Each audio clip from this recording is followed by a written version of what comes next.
All right, moving on to the Giants and the Chiefs. And honestly, this game, especially the first half, is due for another melt session. Though, it would be a slow descent into madness, if you will. I mean, at least the Giants had a little bit of competent offense going, a little bit, on their first possession. Tyrone Tracy didn't waste any time spinning out tackles and picking up a first down conversion to get things going for him. And he would continue to get fed bit by bit while they would also give Cam Scatterboo a little bit of attention. But ultimately, they would be stopped short on this ensuing third down, trying to get it to Tyrone Tracy on a run for some reason. Don't know why the hell you're running on third and long. But on fourth down, they decided to go for it. Now, unbeknownst at the time to me, Graham Gano was hurt again. And I was wondering, where was he at? What the hell could have possibly been going on with him pertaining to why he wouldn't even be in the game at this point? And I guess in that situation, you don't have a choice but to go for it here. They almost got it. Tyrone Tracy was open on this route, but Nick Bolton's making the play, gets a nicely timed swat, and they turn the ball over on downs to start of the game. Now the Chiefs, they do some solid stuff as well. They get a nice little RPO screen over to Juju Smith-Schuster to extend their drive earlier on. But, I don't know. The decision-making and the timing from Mahomes fell off, especially when you see that he threw not only back-to-back incompletions to Travis Kelce on relatively short and routine play calls, but then you also had him overshoot Marquise Brown with Drew Phillips just getting in the way of that pass. I mean, Harrison Butker would get the 54-yard field goal to go, but I don't know. To have that long of a drive and just get 3 points out of it seems like a little bit of a waste. Now, something truly important for the Giants would happen here, as on this drive, as Tyrone Tracy was getting one of his catches in, he was being tackled by Jalen Watson. And as he's tackling him, trying to bring him down to the ground, Drew Tranquil comes in and just lays in an extra hit. And what happens in that situation is that his shoulder just kind of gives way to the pressure. I wouldn't say that it was broken, but he would be taken out for the rest of the game with that injury. He will probably miss some time trying to get it back into place and get back 100%.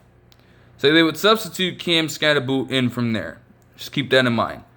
But again, the drive would not result in much of anything. They would punt here. And then the real madness just got underway. The true madness of this game would start to unfold from here. I mean, granted, yes, they would eventually, the Chiefs, get a field goal on this drive too. But not without some very interesting shit going down. So, within just 40 seconds to start out the quarter, you have Mahomes trying to make a play. So, to avoid the pressure, he throws a pass over to Isaiah Pacheco, okay? And while normally you're thinking that would be a good thing, in this case, Pacheco was behind Mahomes in the backfield. Far behind him. And it ended up being a backwards lateral pass. Alright? Now, not knowing this, because obviously you're not even expecting the ball to come your way at that point. Isaiah Pacheco is confused. Like, why the fuck would he throw the ball over here? So he just spikes it back down on the ground.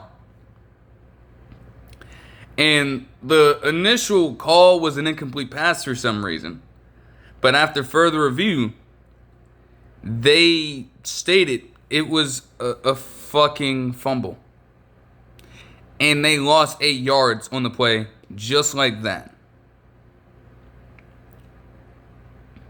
They essentially said that Isaiah Pacheco recovered it. But again, why? Like, what the hell happened on that play call? Even if Mahomes is being pressured by that Giants front seven. And oh yeah, they were getting back there. I mean, Brian Burns would turn into Superman a little bit. And Kayvon Thibodeau got some good pressures in this game. But why the fuck would you think it was a good idea to throw it behind you in that situation? Especially when he wasn't ready. I mean, he was already engaged in committing to a different assignment on that play. There was no way he would have seen it coming. But that's alright. Still, getting it back, they would subsequently pick up an automatic first down on the next play after a penalty by Phillips.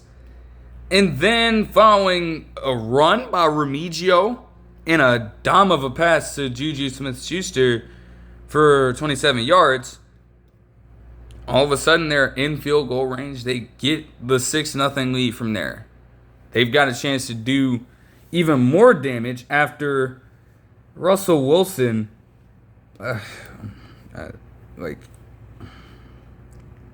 this is an unexplainable one. It is. And it was like, oh my goodness, man.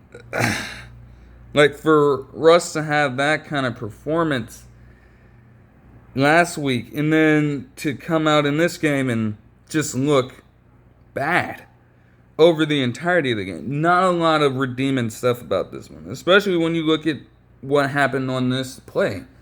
I think this man, Wan'Dale Robinson, I think he was attempting to pass to him, was literally in double coverage. And he throws it up to Wan'Dale Robinson like he's a 6'3" wide receiver who can moss people like that in that situation. Not even close. And the pass didn't even have the right amount of lob on it. Like, with the kind of leverage that Robinson had, if you throw a tight window pass and you give him enough time to run under it, he can probably catch it. But instead, you just throw that ball so high up in the air, and it doesn't even have the proper trajectory on it, so he undercut it. And Roland Wallace would end up getting this interception right here. Just a horrifically bad interception. But they did get bailed out because the Chiefs, would not do enough on offense after it. Like, you only get 25 yards off of this in 8 plays. And the catch that Kelsey had here actually lost yardage for some reason. It was just a horrible screen call. Blocks didn't get out in time, and Phillips honestly made an impressive tackle on him. He didn't try to tackle him high. He did the smart thing. Wrap him up at the feet. And it ended up being a good TFL, forcing them into a third and much longer situation where Brian Burns, again, he's a very athletic edge rusher. There's no doubt about it. And it got to Patrick Mahomes. You'd think that a 40-yard field goal for Harrison Butker would be money. But again, this game was just absolutely so fucking weird. So he misses the kick. And all of a sudden, they've got a chance to tie the game or take the lead.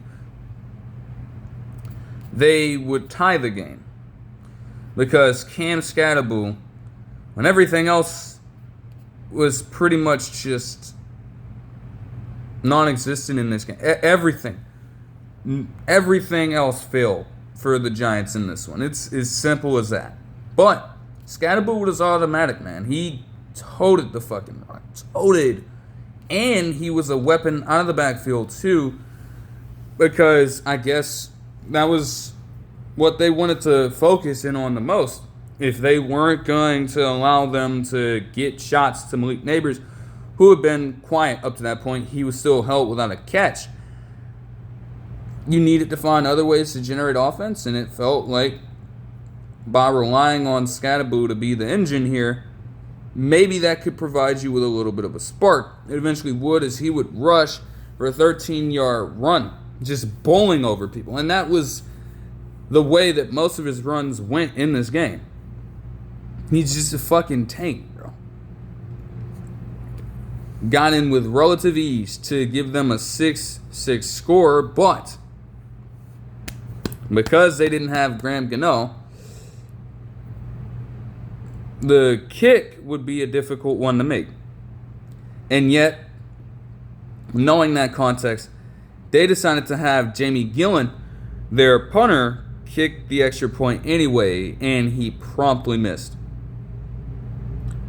Why the hell, again, you were that willing to go for it on 4th down earlier in the game without having Graham Gano out there, and knowing that you still don't have him now, you decide to give yourself a terrible to non-existent chance of extending a lead or creating a lead for yourself. It's kind of tough.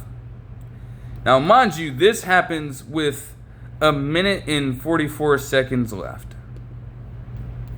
The Giants play immaculate defense right here. But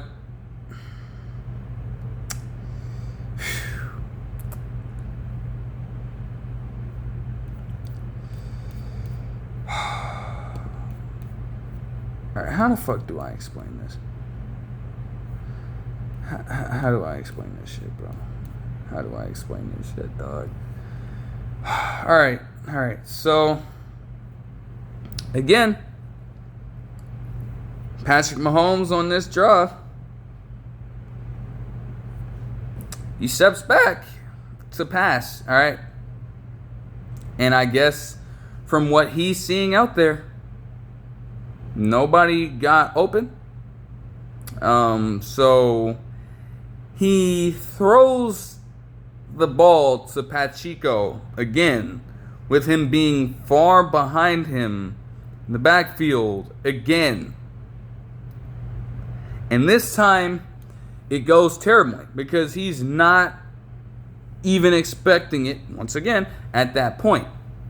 So now with this being a clear backwards lateral attempt, and that goes down as a fumble.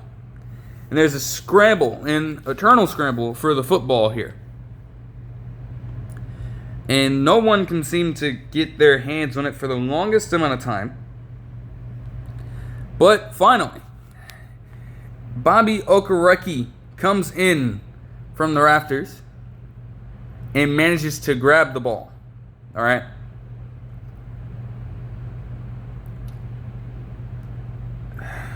You're thinking at that point that with the Giants getting the ball here, could very much just get in the end zone immediately, or just get down, give your offense a chance to get back out on the field and go do something there.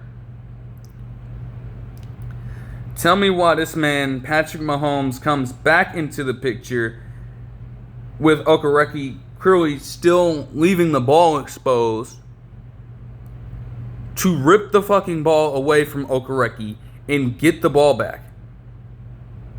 With that entire play and all of its madness going down as a sack. And again, I'm just questioning everything at that point. What the hell is going on with the backwards passes? And how the fuck does Mahomes in that situation get the ball back from Okereke? There's no way that should be possible. And you know it's bad when you had Chris Collinsworth trying to spin this shit into positive propaganda for Patrick Mahomes. There's no way you can make an excuse for that. You saw what we saw. That was laughably bad That was laughably bad. There's no way you can get around that, man. How are you going to try to defend that at all? So, I mean, that definitely helped the Giants' efforts. But again, they still held strong, preventing them from getting anything on this rushing attempt. Obviously, you're trying to give yourself some space at that point for Ariza to boot one down the field. So, the Giants, even though they could have had shorter field position if Okereke would just prefer to give himself up instead of trying to get greedy with it, they would get a chance to do something in their efforts to take a lead before halftime kicked in. But that wouldn't happen either. You see, just 22 seconds later, with about a minute left in the game, the Chiefs would get themselves the ball back. They would. Like, they had decent field position, so they're like, okay, we're going to start taking some shots up to Malik Neighbors now and see how that fares for us.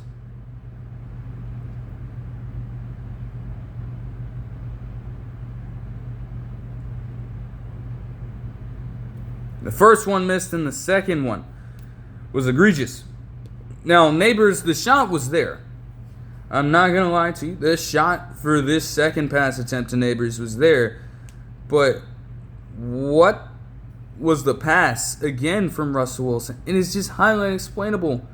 Like, they had this graphic that stated, like, he had the most yards on 20-plus yard throws down the field since 2016 with his performance, like 7-12 for 269 yards in those situations last week.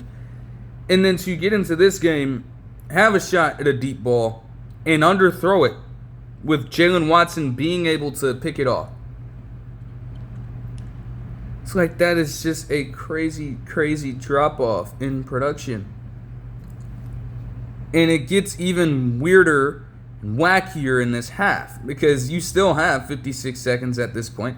The Chiefs still have another chance to walk out of this period with a lead.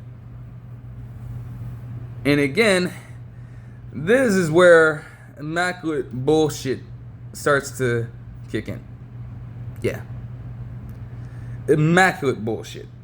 There's no other way to describe it. I mean, granted, their first down conversion was legit. You know, Isaiah Pacheco got a simple run, and they called their timeout afterwards. So 40 seconds, essentially. No timeouts left for them whatsoever. And I don't know, just incomplete pass after incomplete pass. Again, those are routine ones. And yet, you're just missing those shots. They do get bailed out in this third down with Drew Phillips drawing an illegal contact penalty. And then the really just unfortunate play developed. Because, man, on first down, it looks like that Giants defense has Mahomes dead to rights. You got Carter chasing him. You got Burns chasing him. But those guys both missed their tackles in sack attempts in the backfield. So Mahomes at this point is just scurrying all the way over to the right side of the field under pressure. And again, if you just get more than a hand on him or try to trip him up, you could probably get a sack on him. Instead, this man rolls all the way out over there and uncorks just a fuck it ball down the middle of the field. I guess looking for Marquise Brown in the situation and obviously not completing the pass. But he drew a penalty on none other than Drew Phillips. The kind of swing that took place there is just insane. Because you go from essentially forcing a loss of some kind or an incompletion, just a standard incompletion without the penalty. That could force them to take even more time off the clock or just end their possession right then and there completely if you sack them in the backfield immediately. They might not have that much time to get back to the line of scrimmage and call another play. Who knows? Instead, you let them advance 52 yards down the field freely. Just off that alone. And eventually they would kick the field goal.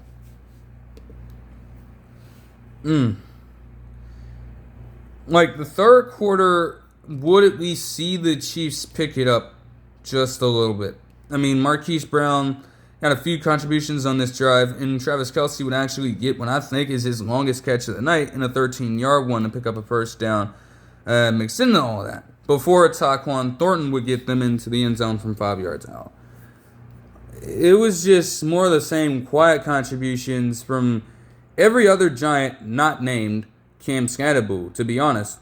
I mean, Russell Wilson did get a 14-yard run here, and they did also put in Jackson Dart for rushing purposes here, but that drive still wouldn't end up doing much of anything for them. Like, I don't know what it was. Again, credit to the Chiefs and Karlaftis and Jones for constantly getting Russell Wilson under duress, but at the same time, even though that Giants offensive line is bad, man, like, he had chances. He had the chances to make this Chiefs defense pay, and he could not. Like, the Chiefs were not even that much better on offense themselves. They also were relatively stagnant for most of this time. And it was looking like, hey, you know, the Giants did go down the field, did get themselves a field goal on this one. So, like, okay, you're just opening it up. As long as you can get a stop, you're in the clear. You have a chance to make something interesting happen. Instead, although it would take a little while, Mahomes would connect with Thornton on a deep 34-yard pass, with him being marked just short of a touchdown. But right after that, you would have Kareem Hunt get in for one of his own. Honestly, he got called for unsportsmanlike conduct. It's like, he don't give a fuck about that celebration, but at the same time, Bucker would miss the PAT from further out. That was essentially everything. I mean, there's not much more to say here. If it's worth that much, I mean, it would be a while before Malik Neighbors got involved into this game, where both of his 2 catches for just 13 yards, I believe, came in this fourth quarter. That's how bad it was. And again, I don't think it's a matter of necessarily him being locked up. I'm going to be honest. The ones in the first half, Malik Neighbors, you know, the coverage on him was good enough to where I can understand the decision to not target him in those situations. But in the second half, there was no excuse, man. You got to try to get a player like that involved. I don't care what it takes. You got to be careful about force feeding it, of course. They're going to be expecting it. But just simple, routine plays, kind of like the way they were like operating on that overtime drive with him. Just short passes to get the man involved, get him fresh and in the game, so that he's always somebody that the defense has to account for and won't lapse on covering. But yeah, that would end this crazy game with a final score of 22-9. Oh my goodness. All right. So, for Patrick Mahomes in this one, he would have 224 yards on 59.5% completion from the field and a touchdown. Pacheco had 45 rushing yards in this one. They didn't ask Mahomes to do all that extra scrambling in this one, at least. Although it could have happened. There are multiple chances for it to happen. But again, Giants defense was all over it, you know. Tyquan Thornton had 5 receptions for 71 yards and a touchdown. Juju Smith-Schuster had 4 receptions for 55 yards. And Hollywood Brown had 4 receptions for 42 yards. As for the Giants, Cam Scatterboo again, 16 total touches for 121 total yards and the touchdown run, leading in both rushing and receiving. By far, their best player on the night. There's nothing else to really note there, aside from Russell Wilson, because, just truly interesting developments have taken place since then, obviously. I mean, you have this game with him completing just 56.2% of his passes for 160 yards and 2 interceptions. That's 2 games in these first 3 where you're questioning your choice of even getting him in free agency as a team, even if it was on a minimum contract. You're probably starting to have second thoughts about that choice right now. If you are the Giants, that's just the honest truth. And I mean, if you're them, you always felt as though this was a possibility. That's why you went out and got the Jameis Winstons, and I guess why you drafted Jackson Dart in the first place, to, be somewhat insured in case something like this happens.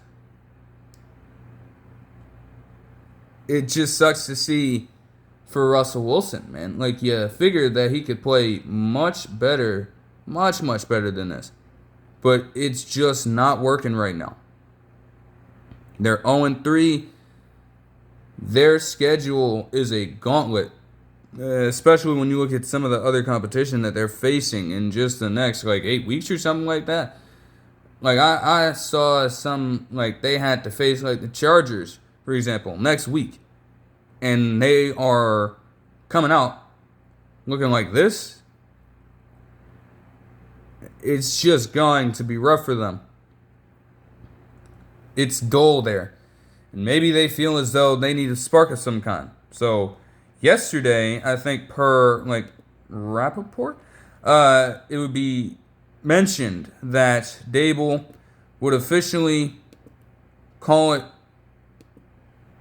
He would officially call it on the Russell Wilson experiment at quarterback, as he's going to hand over the reins to Jackson Dart to be the starter moving forward, barring anything crazy.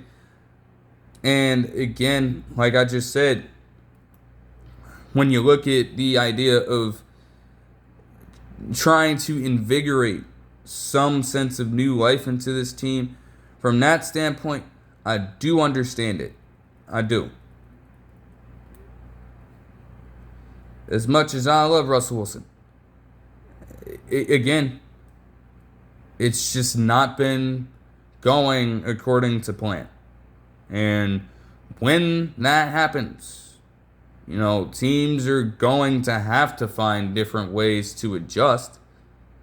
Because the reality is that as long as they stick with this, even though there are going to be moments where I'm sure Russell Wilson would be able to turn back the clock and give you great performances, at the same time, it's not going to be consistent enough for them to win a solid amount of games, and they're already behind the 8 ball. Maybe Jackson Dart, they feel, especially with the way that he showcased his talents in the preseason, maybe they feel as though they could get something out of him. But at the same time, there's an obvious downside to this. The whole idea is to let Jackson Dart sit and learn. Now, again, maybe Russell Wilson wasn't performing to the best of his abilities. I get that. But with as rough of a schedule as you do have coming up, you think that's going to be any easier for Jackson Dart to man this offense? Do you honestly believe that? Like I just mentioned, the Chargers face off against them next week. And you're telling me you want him to make his NFL debut against that terrorizing defense? They're going to eat that man alive. I promise you. It's not going to look pretty. And so I would not sit up here and expect the greatest of performances from him in game 1. Because that is literally casting him into the very fire you wanted to avoid in the first place. Again, I get that you want to change. I do. But he's may not be as ready yet as you believe. And to relegate him to that situation already is very, very scary for them. Now, again, any number of things can happen. Who knows? Maybe he goes out and performs well, but it's just, I don't know. I cannot definitively sit here and say that right now. I would be lying.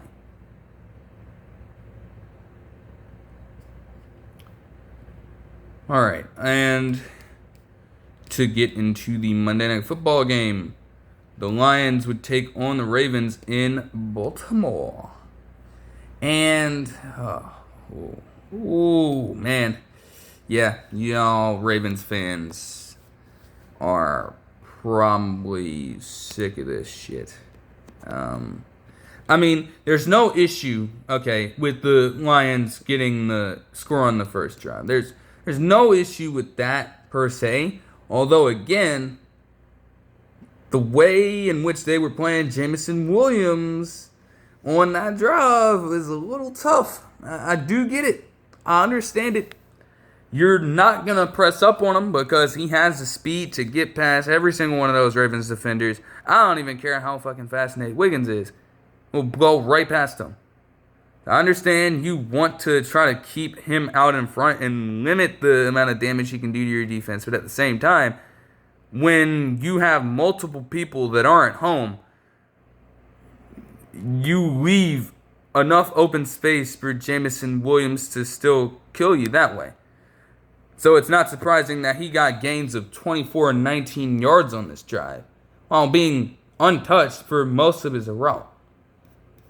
Eventually, Jahmyr Gibbs would punch it in as they got closer and closer, with Amon-Ra St. Brown even converting a fourth down in this drive to get the touchdown and take the lead. And that kind of fourth down tendency will always be important with the Lions, of course, but especially later on, as you will find to be the case. The Ravens would have their own response within an instant. Mark Andrews was just being guarded by Brian Branch, I suppose, and he got the better of him early. You also had Lamar Jackson, again, continuing to take defenders on quite the trip. Eventually, it would be Derrick Henry to finish off this drive. Just breaks loose to the left side of the field, untouched, for a 28-yard touchdown run. How many times have you heard that before? Oh, my goodness. Okay. So the Lions would be at least held to a 3-and-out with a fumble to start out their drive, and then, subsequent tackles on shorter plays by Robinson and Buchanan for the Ravens to then get the ball back and do exactly the same thing. Go 3-and-out. Man, this drive hurts. And to think that it would not be the only one of its kind in this game is crazy to think about when you consider the amount of yardage. But the amount of time. Oh, boy. For a team in the Ravens who will pride themselves on playing smash-mouth football and suffocating defense while incorporating as much ball control as a team can possibly have in a game. Where the hell did this drive come from? And the fact that they allowed that on their own home turf is not a promising sign at all. I mean, at every point, like, you had the rushing attack stymied just bit by bit, but at every crucial down, at every single crucial down, the Ravens could not get themselves off the field. We talk about this 3rd and 7 from their 5-yard line, Lions, that is. Sam Laporta finds a soft spot in the zone for 10 yards out. And again, in a similar way that the Patriots were letting Hunter Henry get open, or having Hunter Henry get open because of the way the Steelers were guarding him, why were the Ravens doing the same thing with Laporta more often than not? Like, he literally just goes out for a few yards, sits, gets an easy pickup every time. And that was the theme of the drive. You would have Montgomery get a different first down on a catch out of the backfield. But then you also had Starks, even after he gets a TFL, we have Laporta open yet again. This time, you're putting Mike Green, an edge rusher, out in coverage. And like, okay, you drafted him to rush the passer. I don't think he has that kind of coverage game in his repertoire right now. That was a stupid decision. And again, that took even more time out. Now, I get the run game was a little slow, and oh yeah, it would ramp up because they just kept it going with volume. It wasn't even like they were getting the craziest amounts of yards on each of these runs. But when you tally up gains of 9, 8, 10, 8, so on and so forth repeatedly, it takes all of the will out of a defense. And before you know it, they started to get tired at this point. Because now we're in the red zone, and you have 8 minutes and 43 seconds left in this second quarter with a shit ton of fucking time already being taken off the clock at this point. Alright? Then you have Gibbs get them close to third down and pretty short, honestly. And you have Jared Goff taking a QB sneak for multiple yards to pick up the first. Like, that was when I knew, okay, hell no. Now, again, understandably, it was going to be a little difficult to guard all of that, right? Nnamdi Anikike was out for this game due to injury. I get that. But, oh my gosh, they literally gashed them on this drive alone, and it would continue, by the way,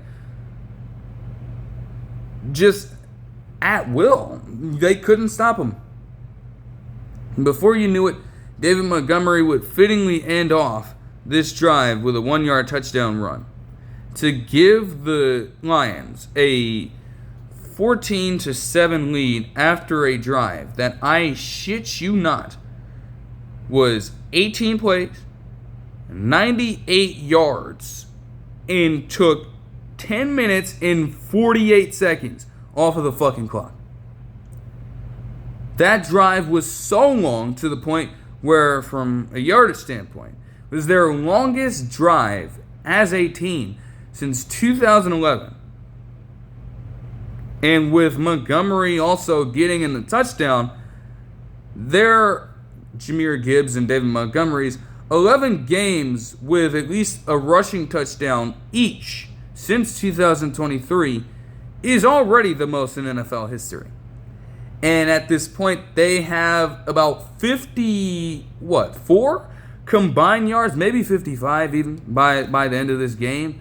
Total touchdowns since 2023 as a duo. Like, we gotta have that conversation. Because, yes, you have scenarios where you're going to talk about the Saquon Barkleys and Derrick Henrys being the lead backs of their respective teams, and there's nothing wrong with that. But for the Lions to be in a situation, before I get back into talking about how this game progressed, for them to be in a situation where they have 2 elite fucking backs to rely upon has got to be something special to have on that team. Like, if you consider that Gibbs is probably one of the best running backs in the league, especially after his season last year, fine. There's no problem with that. David Montgomery ain't that far behind him. And it's probably, if you want to do it by a tier, so he's probably a tier and some change maybe below Gibbs. And that's still a very good position to be in, because he can still pose as just as powerful, if not more powerful than Gibbs sometimes as a threat out of the backfield. And that puts the defense in such a rough spot. That's exactly what happened to the Ravens in this game. Because you have to account for Gibbs' speed, sure, but you also cannot fail to deny Montgomery's power. Or one of them will severely fuck you up. And at that point, once they hit a groove, it's a wrap for you. Now the Ravens, we get a great kickoff return, which honestly is the perfect counter to such a long drive. You know, you have that offense as well, with your defense failing to get off the field and being as tired as they are, your offense might also feel a little colder. But I'm sure that return got them hyped right back up to get out on the field and do something. And they were able to make their way down to Detroit's goal line, essentially. Goal-to-go situation. You're thinking, okay, hey, you can have Derrick Henry kind of just jump over the entire line. Instead, they call predictable run plays to the point where you get all the way to third down, and rather than maybe try something different, they run Derrick Henry anyways. And Zach Cunningham, I'm shocked that he's still in the league, and now with this team, he managed to stuff him in the backfield. We get the fourth down, and it's at that point that they decide to pass.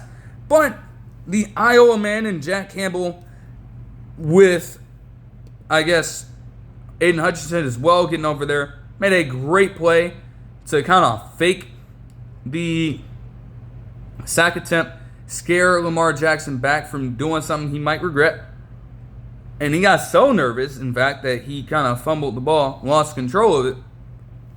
And while he would fall back on it, it ended up being a turnover on downs. Anyway, now that happened with 1 minute and 29 seconds left in the first half. And the Lions at that point were in prime position to take a massive leap in this game. But that would not happen. Dafe Owe, for all the shit that I did give him, actually did generate a very good pressure on Jared Goff, forcing him into an incomplete pass. And you would also have Roquan Smith make a nice form tackle on Amon-Ra St. Brown in the backfield on the third down to give the Ravens the ball back, all things considered. Now all of a sudden, hey, if you can come away with something, you get the ball in the second half, could be in prime position to get some momentum back. Sure. DeAndre Hopkins will help him out with that. Again, the efficiency he's had when you look at targets and completions is just absolutely insane. Still is. And we get them the first down here. We also draw a penalty on Terrion Arnold, who, interestingly enough, last season had the most pass interference penalties called on him in the NFL. Yet still had a really solid year last year. But it would be Rashad Bateman, all things considered, who would get them in to tie the ball game before the end of the half. Lions drove a little bit. I mean, you even had... You had Amon-Ra St. Brown get in territory. And Jake Bates damn near made the shit from 67. Damn near. It got close. It got so close. It was just inches off. Okay? But he did miss it. And so we have a tied ball game at the end of the first half, going into the third quarter, where the Ravens would get right back on it. I mean, Mark Andrews just killed Brian Branch on this drive. Out in coverage, he was literally just boxing him right out. And would eventually, on third and goal from the 14, get in for a touchdown from there to give the Ravens a temporary lead. But not to be outdone, the Lions would respond right back. Amon-Ra St. Brown is a fucking unit, dude. Oh my goodness. I mean, first of all, before we even get to the more important play, you had the Lions try a double pass. You know, they get it over to Montgomery, I believe, and Montgomery throws it back over. It's a little hot for Jared Goff, but he does haul it in, and then he just kind of catches it from the side, fires it over to Amon-Ra St. Brown. It's a tight window at that point because you have these defenders converging on the route now. Fires it right over there as fast as he can, honestly, and he just hauls it in. A pretty damn good play. And while I guess Joe Buck on the broadcast said that one of the throws that Jared Goff would make to St. Brown later would be a throw of the night. And honestly, sure, you could say that. I would say that this one was. And maybe even this next one, obviously, although, this was a scoring play. But, Goff on this touchdown pass puts it out only where Amon-Ra St. Brown can go get it. And St. Brown highballed it perfectly to give the Lions a 21-14 lead. Also, just continuing to rise through the history books in the Lions franchise. Because with that touchdown catch, he actually broke the tie he had with Marvin Jones Jr. coming into the game to make himself third place in Lions history all time for touchdown receptions with 37 at this point now. Now, the Ravens would go 3-and-out because, again, stuff got really weird here. Like, Lamar Jackson at multiple points in this game felt as though he just could not really break loose. And again, as many people have mentioned at this point, the Lions were just bluffing, generic pressure. They were delaying their blitzes, and they were making sure that two people at one time were accounting for Lamar Jackson both on the ball and off the ball. Still, in other cases, it felt as though he could make some throws aside from all that. And maybe he just wasn't finding enough open minute any time. So he would just get himself in these spots where, okay, he's trying to break the spy, but it bought enough time for other defenders to make plays. So you have Muhammad, for example, in one of those such cases on this drive, sack him for 7 yards as he's just about to break loose. But after that, it put them right back into a 3rd and long situation, and they were not able to convert it. And yet another killer would come for the Ravens defense. A little quicker, but still hurt tremendously. Now, they would get the stop on Amon-Ra St. Brown. But for Montgomery to start off this drive with an 11-yard run and then have Travis Jones, the Ravens D tackle, come in and try to crash the hole and completely whiff on the tackle as Montgomery shakes him out, then burrows his way through a tight hole in the offensive line to pick up a 72-yard run. That is another great tell of the fact that this Ravens defense was just truly broken. Truly shook. I mean, there is no way that something like that can go down. There's just no excuse for it.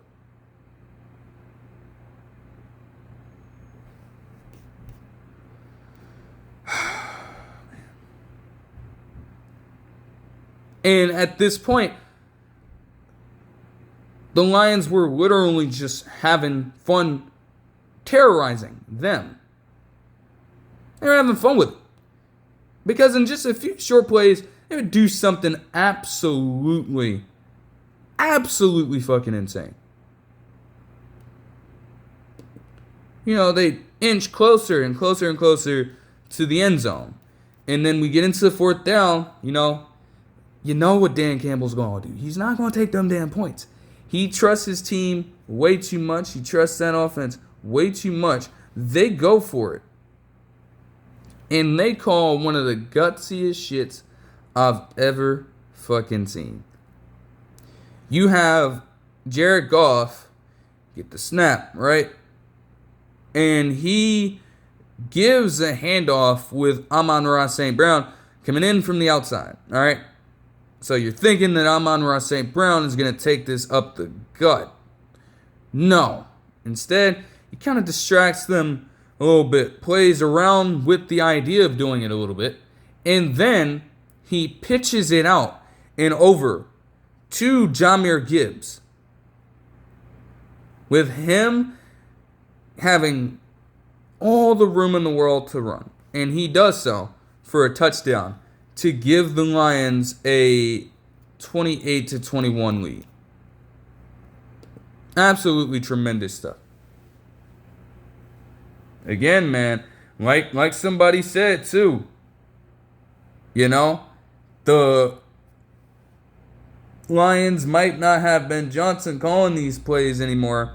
Obviously, John Morton has taken over. We know that. But when you have players who still possess those kinds of creative thoughts in their head, those kinds of plays still have a tremendous chance of going down. So that is a massive amount of credit that goes to them in this situation as well. Because you got to be willing to embrace that kind of craziness in order to pull it off. And the Lions have just done that overall over the past few seasons. It's really interesting stuff to see. As for the Ravens, you'd want them to score a touchdown, but they would have to settle for a field goal. Because, again, while they would get some nice contributions, Bateman made some really good catches on this drive. Don't get me wrong. But, again, you have Lamar Jackson settling for short gains, and then as he's trying to break out of pressure, Nowashki gets him in the backfield, and then Barnes, with him on the verge of scoring a touchdown, if he can break it out all the way to the left, trips him up at the last second. It's just stuff like that that truly set the Ravens team even further and further back. But, again, the defense, after being as porous as they had been for that time, they did, at the very least, get a stop here to possibly take the lead back. But then it happened again. Now, again, all of these have been really good plays by defenders. And my issue is that, yeah, we know that Derrick Henry has rarely fumbled in situations like that, especially the fourth quarter. And yes, those kinds of fumbles have got the Ravens exactly where they are at now. But at the same time, we're putting so much emphasis on Derrick Henry fumbling the ball away to the defense that we're not giving the defenders in these situations enough credit for forcing the fucking plays. Yeah, you can't leave the ball as exposed as he has been doing with it in all three of these games. Don't get me wrong. But again, you're by constantly saying, oh my goodness, he fumbled again, and just making all the fuss about this, you're not giving enough credit to Ed Oliver Jr. for hustling his ass off and keeping up with the play to make that fumble happen in the first place. You're not giving enough credit to Mitchell. I think Terrence Mitchell, if I'm not mistaken. You're not giving enough credit to him for taking advantage of the Hickman low tackle and punching it out right in there with him standing up. You're not giving enough credit to Aiden Hutchinson, who had largely been contained for most of the game, now breaking through when it matters the most in the fourth quarter and making a vital play to turn things around for the Lions, even when it felt like they might be in a little danger. Like, he would come alive in the last few minutes. Not even with this fumble with a good amount of pressures and I think a sack even. Like, you've got to give them massive amounts of respect too. But obviously, in the moment, this Derrick Henry one hurt. And it got so bad to where he got completely pissed off. Like, he started to crash out a little bit. He banged his helmet on the sideline, and he, like, damn near slipped down on the bench. I'm like, hold on. You don't want to fuck up your lower body over something like this. You just have to shake back from it in the drives to come. You don't want to risk yourself getting further hurt off something like that. Like, just take it easy. Just a little bit. Just a little bit. But again, it wouldn't hurt them too bad, per se. The Ravens would hold them to a field goal and make them lose yardage even.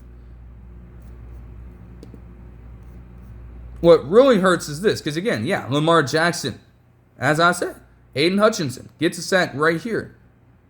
And they get behind the line of scrimmage. They can't work themselves back up into manageable third down territory, and they're forced into a 3-and-out. So at that point, it was essentially game. And they were just going to continue doing what they did.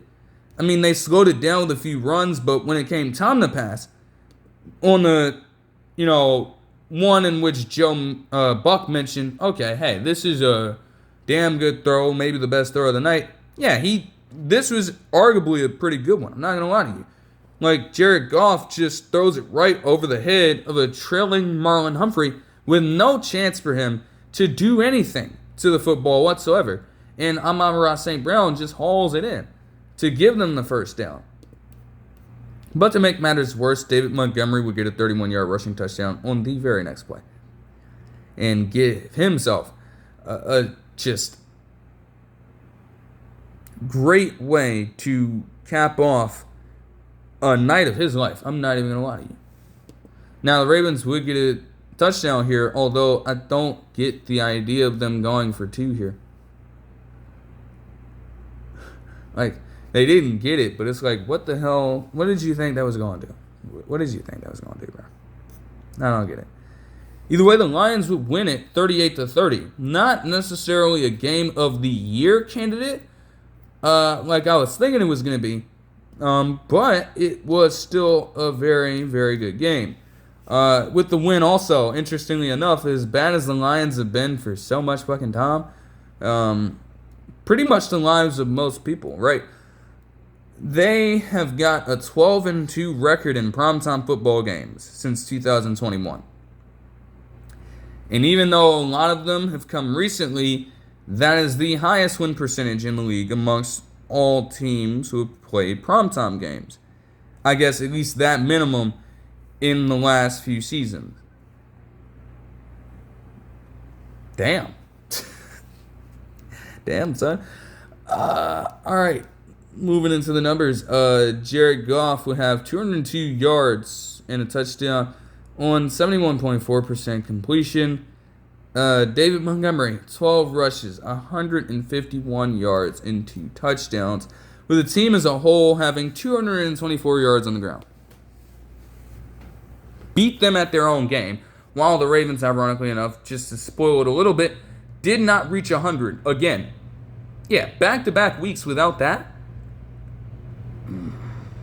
That's a little crazy.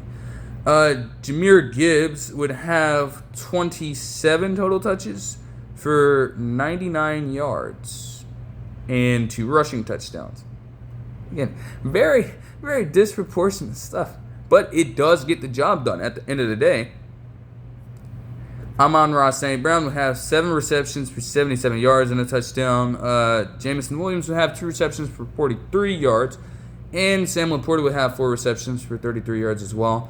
As for Lamar Jackson, he had 323 total yards with 3 passing touchdowns on 77.8% completion. Again, pretty damn good game from him. But again, some of the indecision hurt, especially when you look at the fact that the Lions as a team had 7 sacks on him. Obviously the offensive line is not the greatest on the interior, but usually Lamar Jackson would manage a lot better than this. So they both would get an equal amount of blame, have to take a fair amount of accountability in a situation like that. There's just no other way around it. Mark Andrews would have 6 receptions for 91 yards and 2 touchdowns, while Rashad Bateman would have 5 for 63 and a touchdown, and Justice Hill had 3 receptions for 45 yards. Yeah, end of the game, saw him make a really weird play, just bouncing off a tackle and getting an extended amount of yards. If only they could have used that much earlier. Alright, but for the games I watched, that'll do it. And I will move on into the action that I did not. Especially this damn game right here. Now, how the fuck did the Falcons fuck around and get shut out by the Panthers? Huh? Like, I still don't understand that. I just don't understand that all these days later. Like, that is fucking wild. It was definitely the worst performance that Michael Penix Jr. has had. Mentioned that it was his first game with 2 or more interceptions, I believe. And he only completed 50% of his passes. It was just a horrible day at the office for all Falcons guys. I mean, even Bijan Robinson still managed to get over 100 yards from scrimmage, but it doesn't mean much. They didn't put up a point. They got shut out by the Panthers defense. It was like, damn, bruh. Like, okay. And crazy enough, the Panthers didn't even have to do all that much on offense. They had Bryce Young out here just throwing for 5 yards per pass attempt. Their rushing attack mustered just 3.7 yards per carry in 2 touchdowns. But their defense, again, when you look at the fact that they forced a pick 6, Smith Wade got one on Penix Jr. at some point. When you tie that all in, it makes it hard to overcome something like that. And so, despite doing, I'm not going to say the bare minimum offense, but really with the way that their defense played in this one, which is pretty much lights out. I mean, there's, like, you can't not give them credit for shutting this team out completely. It speaks volumes, but I don't know if that's something that they would be able to maintain. I just can't possibly sit here and tell you that I believe for a second the Panthers will be able to consistently do this to teams. It's not going to happen, and we know it's not going to happen. Man, wow.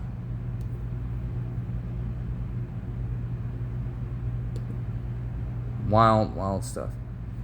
And yeah, speaking of wild stuff, the Rams-Eagles game was the one that I initially thought Fox would switch over to probably during the Raiders-Commanders game because it had been hotly contested, but it did not start off that way in this game. The Rams came out and dominated them. Aside from an opening drive interception by Zach Bond and a subsequent tush push by the Eagles to take the lead. From there, they scored 26 unanswered points.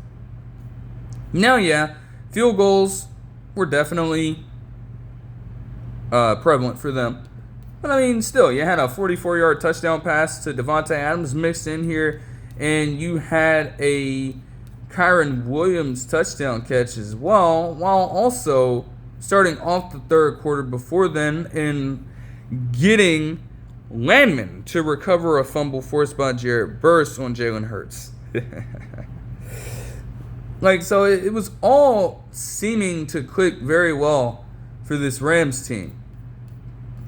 And I mean, they were suffocating that Eagles offense. They were.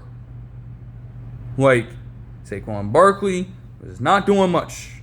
Rams killer himself last season was not having a tremendous game at all. And Jalen Hurts also had something under 20 passing yards to this point. It was not looking pretty. But they fought them right all the way back anyways. All it took was a couple 30-plus yard bombs of 38 to A.J. Brown, and then a 33-yard touchdown pass to Dallas Goedert to get them back in it. Then the Eagles would force a punt and score yet another touchdown, with them driving 87 yards down the field, and A.J. Brown getting in for the touchdown as well to make this a 5-point ball game. All of a sudden, we are really having a game of the week type game right here. Both teams would turn the ball over on downs, and the Rams would just get themselves in weird territory from here.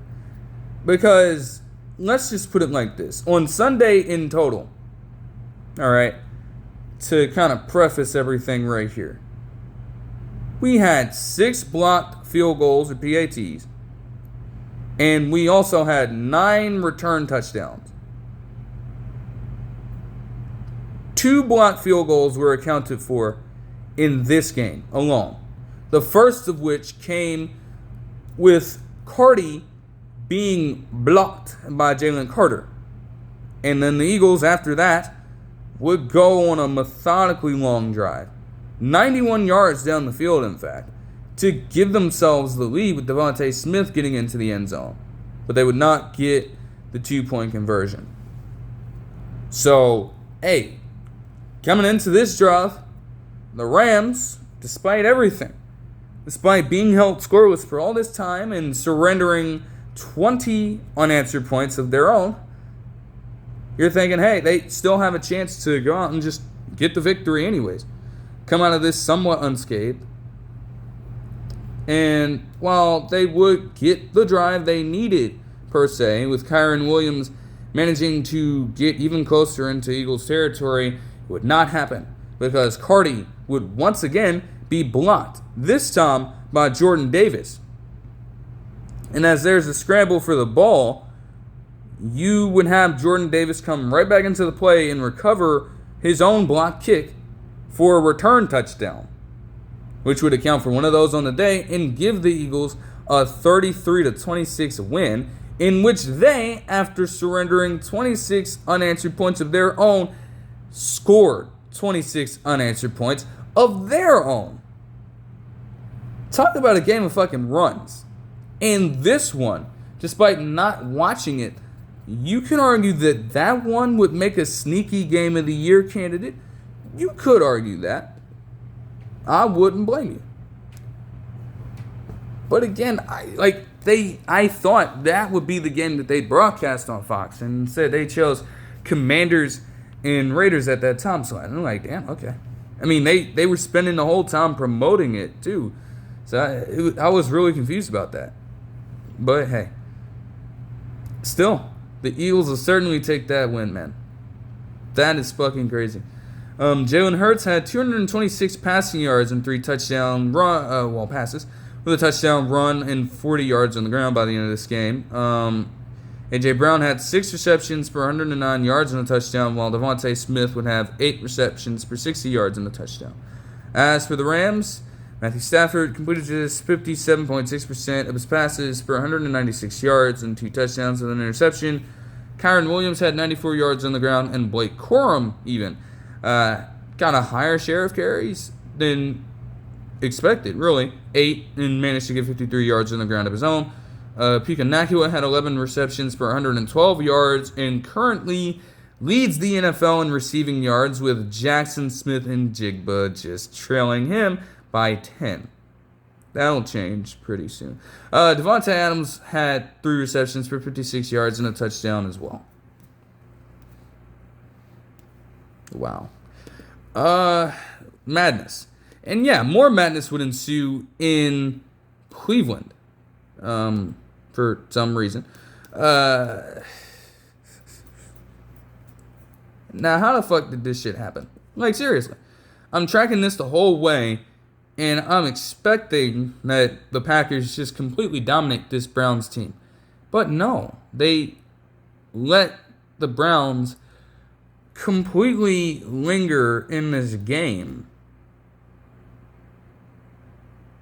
Even with them having a 3-point lead and forcing Joe Flacco into a pick thrown to Xavier McKinney, that still didn't matter.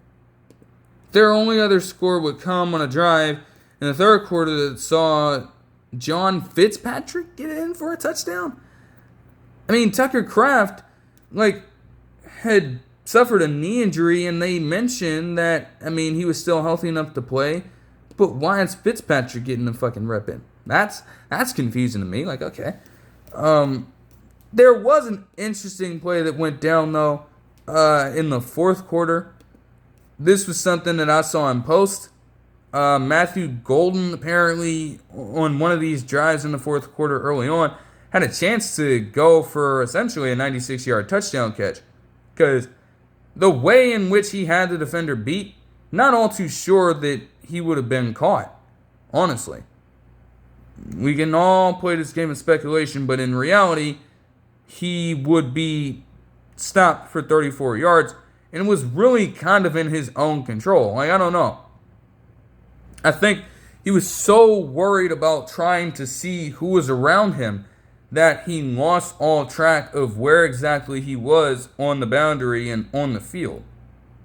If he hadn't worried about it so much, he probably was overthinking it. If he just goes out, makes the play, sees the wide amount of grass he has in front of him, he's probably going to score. I wouldn't think otherwise. But it wasn't how it panned out. That was not how it panned out. And hell, you had other teammates out there encouraging them to just go all the way. And man, they were severely disappointed. Now again, that's just one cherry-picked play. It's some little things like that can truly affect ball games.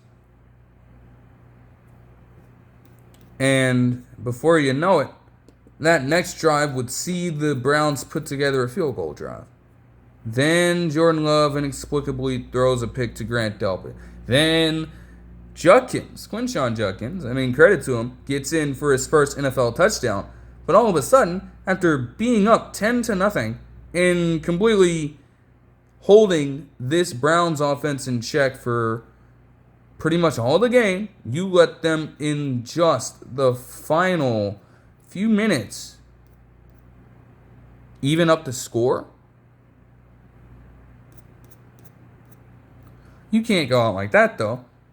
You still have a shot to drive down the field, do your thing, get the easy win against the Browns. No, they don't. Because, as I mentioned, there were a ton of blocked field goals on this particular day, and one of them would come here at right around the same time, in fact. And Brandon McManus would miss it, with Shelby Harris making the play and Greg Newsome recovering it. From there, the Browns didn't have to do all that much. They just decided, hey, we're just going to pick up a first down, trying to get the rookie kicker in this person, okay, to make this kick. Now, it ended up being from 55 yards, but to his credit, Shamet actually made it. And the Browns would manage to steal a victory in one of the just weirdest ways imaginable. There's no excuse for the Packers to go out like that. It just, no. Again, yeah, minor details could have been changed, sure, but, bruh. You have Jordan Love, for example, 183 yards, a touchdown, and an interception on 72% completion. No contributions from the run game whatsoever to speak of. Everybody was bad. Everybody. You get Josh Jacobs to impose his will in the rushing game, and he had just 30 yards? What kind of shit is that? And then for the Browns, it was literally worse. Joe Flacco threw an interception, had just 3.9 yards per attempt, and completed just 58.3% of his passes, and still managed to pull out the dub. Now again, Quinshon Judkins had a hell of a game. Did manage 19 total touches and 95 total yards with a rushing touchdown, as I mentioned. That's good. That is very good to see, especially with him coming back, at least from all of this stuff initially. You know, if he is to face anything else, I think the NFL is still investigating that. So we'll see if anything happens there. But at least for now, he's out there playing and contributing to a win. The Browns have to take it. I mean, I don't see how much more winning they'll be able to accomplish this season. I still think they're in a position where it's like, okay, if Joe Flacco has another performance like that, they might contemplate a quarterback change. But yeah, how about that defense, man? I mean, as a unit, they forced 5 sacks. They had the rookie in Carson Schweschinger get 10 tackles in a TFL with a sack in this game. You know, Grant Delpit with the aforementioned pick. Denzel Ward with the pass deflection. Just doing every single thing they could do to pester this Packers offense. And that's what it came down to. I mean, the defense can only do so much for you. Yes, they're going to try to get it back for you. But when you give a team a chance to have literally just a few yards of possession to work with on this Judkins touchdown, all it took was a 4-yard play. And you expect your defense, after hustling their asses off all day, you expect them to be in perfect enough condition to give you that? I don't know. It's like you were asking them for so much here, man. It's crazy, dude. Okay. All right. Let's see. Okay. Moving on to the Colts and the Titans. All I'm gonna say is this: L'Jarius Sneed came back in and wanted to contribute to a win. Instead, he got owned completely by Jonathan Taylor. Not only did he get stiff-armed into oblivion on one of these earlier plays, but on a later touchdown by Jonathan Taylor, in which he managed to just pretty much expose every fucking single defender on the goddamn team, bro. Oh my goodness. Yeah, like it was just so bad. Like, he is literally a glitch. 46-yard run. All right, running through everybody. All right, expose that entire defense. Spinning off people, juking people out of their fucking socks, trucking over niggas, and then to cap it off, you had L'Jarius Sneed get babied at the end of a run, man. It was rough. But, that's how it was for the entire Titans team, not just L'Jarius Sneed. It never helps when you have Kenny Moore II intercept. Again, Cam Ward, honestly, served that up on a silver platter. He eyed his man down the whole time. Kenny Moore II jumped the route. But to start off the game, throwing a pick six, you already know something terrible is about to happen to your team at that point. And it just didn't get all that much better for the Titans in this one. Meanwhile, the Colts and Daniel Jones just keep rolling. It's so weird. Like, for one, the Colts have only punted one time in their first 3 games. And it just happened in this damn game. Also, Daniel Jones is out here making fucking NFL history. Is he first in the Super Bowl era, or since 1950, I believe, to have 3 or more passing and rushing touchdowns each in his first 3 games, and no turnovers in that same time span with a team. That is fucking wild. And yet, Daniel Jones could not live down just being an absolute bum in New York just less than a year ago. This is a wild turnaround. And I don't think anybody could have seen this coming. And again, the more and more this just happens, hate to say it again, it puts Anthony Richardson Sr. in a much rougher spot. But again, I still, I just don't know how real this is. I don't. This could be something for all we know, but I don't know. I don't know if I trust it. Nevertheless, Daniel Jones, again, 255 total yards and a passing touchdown on 72% completion. Jonathan Taylor had 17 rushes for 102 yards and 3 rushing touchdowns. Monster, man. Michael Pittman Jr. had 6 receptions for 73 yards and a touchdown, while Alec Pierce had 4 receptions for 67 yards, and Tyler Warren had 3 receptions for 38 yards. Josh Downs also added 2 receptions for 34. As for the Titans, Cam Ward had 60.5% completion from the field, 219 passing yards, a touchdown, and an interception. They still don't have a run game either, which again isn't going to help a rookie like Cam Ward in this situation. I mean, you want to take some pressure off of him, and the fact that you're only averaging 3.7 yards per carry ain't going to do much of anything. Chigozie Okonkwo had 5 receptions for 66 yards, and Alec Iominer had 4 receptions for 38 yards and a touchdown. And we start starting to trust Tyler Lockett a little more, though. 4 receptions for 37 yards in his case. But I guess that came at a cost because, for whatever reason, Calvin Ridley had a reception for 27 yards, and that was it. Now, again, 7 targets. Obviously, he got the highest amount, but man, what the hell? Something up with that. There's something up with that. And oh yeah, things got so bad. I forget the name of the person who took over, but again, hold on, I can check real quick. Because essentially what happened is that after the game, following it, Brian Callahan would overturn his play calling duties to their offensive coordinator. But I'm trying to figure out what the name is, I should say, because I want to get that right. I already noted it, but yeah, my thing about it is this: why the fuck was Brian Callahan calling fucking plays in the first place? Okay, yeah, so Bo Hardegree, the quarterback coach, I believe. Okay, yeah, Bo Hardegree. Okay. Seriously, why the fuck was Brian Callahan calling plays in the first place? Why?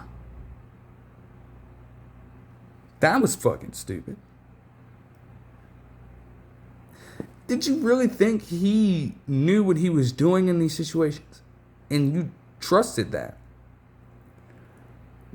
Good luck with that, man. At least they're making this decision now. I don't know how much that'll help Cam Ward, but maybe it does.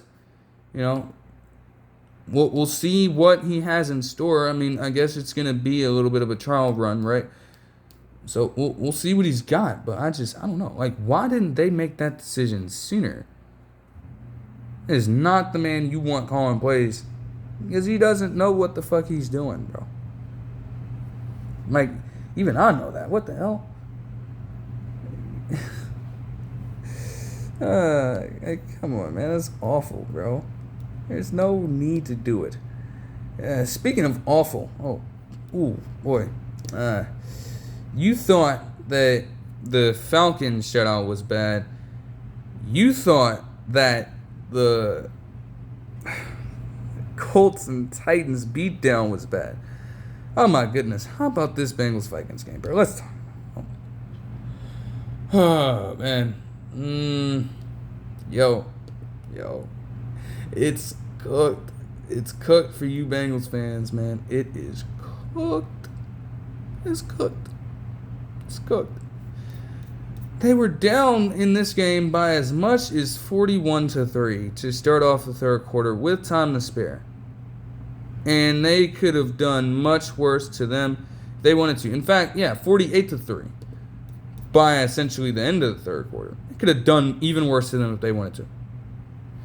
And it wasn't even all with the Vikings going so ballistic on offense. Although, there were some solid outputs here and there.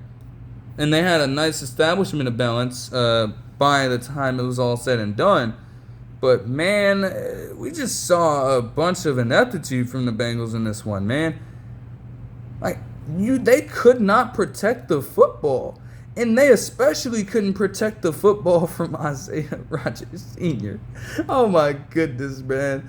Man, Jake Browning just throws this shit for the first one. Throws it right over to Isaiah Rodgers Sr. He gets a fucking 87-yard interception return for touchdown off that. All right. You have another situation where Isaiah Rodgers literally just slide tackles and picks up a fucking fumble off of Noah Fant for a 66-yard fumble scoop and score, bro. And then the next goddamn play, man,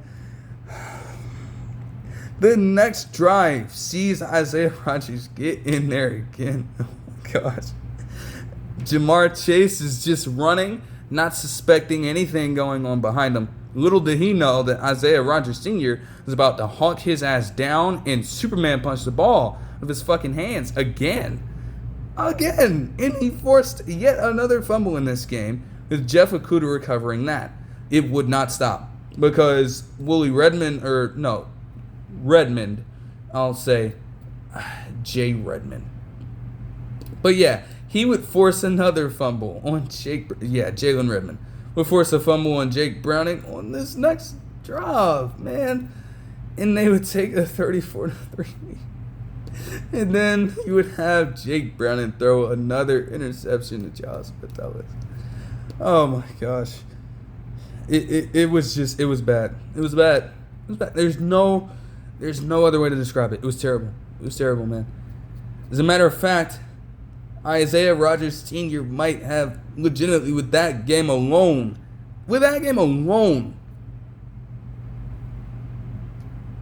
asserted himself as a rising star once again. Honestly, for him to obviously overcome the gambling,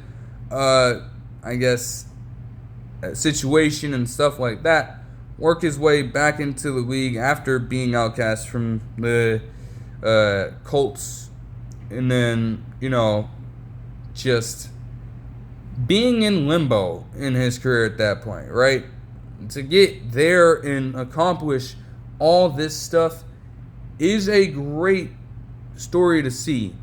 But I tell you, he accomplished a lot of fucking shit. Get ready for this. A lot of history going on. By himself, he became the third player with a pick six and a fumble return touchdown of longer than 50 or more yards in one game. The first to do so since Eddie Jackson, the Bears safety. He's the first player in Minnesota history with 2 defensive touchdowns. He's the first since 2018 with a pick six and a fumble return touchdown in the same game since Samson Ebukam did it. In the barn burner that was the Rams-Chiefs Monday Night Football game. Still one of the best games the NFL has ever seen, by the way. And he also was the first in NFL history with at least a pick six, a fumble return touchdown, and multiple forced fumbles in one fucking game. And the Vikings are already a threat of a defense as it is. And for him to have that kind of performance is fucking spectacular for them. They are on cloud 9 right now. And again, Carson Wentz, obviously because J.J. McCarthy was out, they didn't ask him to do too much. But, he's giving you 70% completion, 173 yards, and 2 touchdowns. You'll fucking take that. Jordan Mason on the ground, toting a rock in Aaron Jones Sr.'s absence with 116 yards and 2 touchdowns of his own. Justin Jefferson had 5 receptions for 75 yards, and T.J. Hawkinson had 5 receptions for 49 yards and a touchdown. But yeah, it doesn't look good for the Bengals. In short, just to be honest, you got to be a truther about this. Because you're going out like this now, and again, you gave yourself a little bit of a cushion by getting the first 2 games. Maybe this is just a tough one that everybody has to take on the chin, and maybe they can bounce back next week. Who knows? You have to endure this kind of stuff for 3 months. You cannot afford to constantly perform like that in ball games, and you think that you would expect to win over 500% per se, over 50% per se of your ball games, and go over 500, like there's no way that's gonna happen. Like the road constantly gets tougher from here. I mean, they have, oh my gosh, like, ooh. Man, oh man, oh man.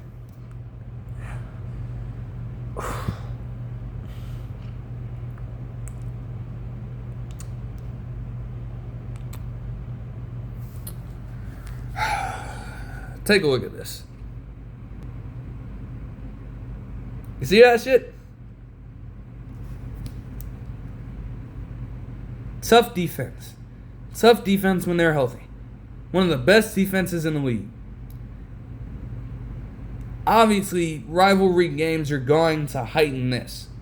And if you're doing this against the Vikings, man, oh my goodness, they're going to have a field day with you. The Jets are still a tough defense when they're on. The Bears have a solid core when they're on. Obviously, them again. The Patriots have a promising defense. We know that.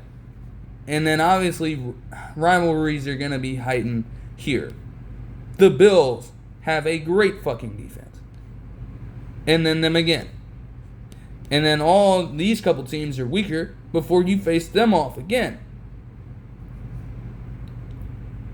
And you know what they did to you in week 1, even though you won it with Joe Burrow intact. You have nothing but tough defenses on the horizon for pretty much the rest of the season. And I don't give a shit about where exactly they might be ranked in terms of, like NFL metrics and stuff like that. When you look on paper and you look at the names on those rosters defensively, they are definitely some pretty established units compared to other ones around the league that they could be facing off against. And you're going out like this now. It only gets tougher. You gotta find a way. But it's hard to envision that right now. And again, if you can't do it, you're just going to be in the same spot you were last year. It sucks. That's how it might be. As for that Broncos team facing off against the Chargers, they would lose late to them following pretty damn good Justin Herbert play. Just fired a fucking dime over to Keenan Allen in a contested spot, and he tied the game from there. That would force them to go 3 and out. The Broncos, at least. And hey, from there, Cameron Dicker would do what he does best. Just accurately kick the fucking football, man. So that would win them the game with a final score of 23-20. I don't know what to say about Bo Nix, man. We'll just look here. Look, 186 total yards and a touchdown. It's just 56% completion, dude. Like, what? Come on, man. That can't happen, bro. Ironically enough, one of those pseudo completions went down as a run because J.K. Dobbins caught the lateral from Bo Nix and managed to get a 19-yard rushing touchdown out of it. We have 83 yards on the day on 11 carries with that touchdown. As for receivers, it was Courtland Sutton or die. He had 118 yards and a touchdown on 6 receptions. And virtually nobody else did anything. R.J. Harvey was the next closest guy with 14 yards. As for the Chargers here, Justin Herbert would have 300 yards, a touchdown pass, and an interception. Although that one was tipped up. Tough way to throw your first pick, always. And just 59.6% completion. Amarian Hampton would step in for Najee Harris because, unfortunately, he would be carted off the field, as I saw. And I was trying to figure out what the hell could he be carted off of the field for. They said it was a non-contact leg injury, and then it eventually came out that it was an Achilles tear. Going to be out for the rest of the season. So, I mean, they drafted Amari and Hampton to be the lead guy anyways, but now they're really going to need to rely on that. And he would come out of this game with 25 total touches and 159 total yards. So that does help, along with a rushing touchdown. Quentin Johnson would have 6 receptions for 89 yards, and Keenan Allen would have 7 receptions for 65 yards and a touchdown.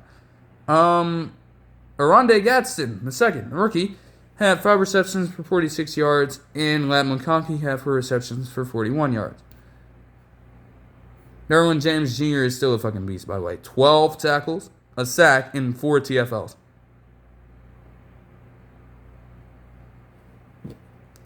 Meanwhile, on the Broncos side, Alex Singleton had 12 tackles, and Brandon Jones had 11 with an interception and a pass deflection. It's insane, man.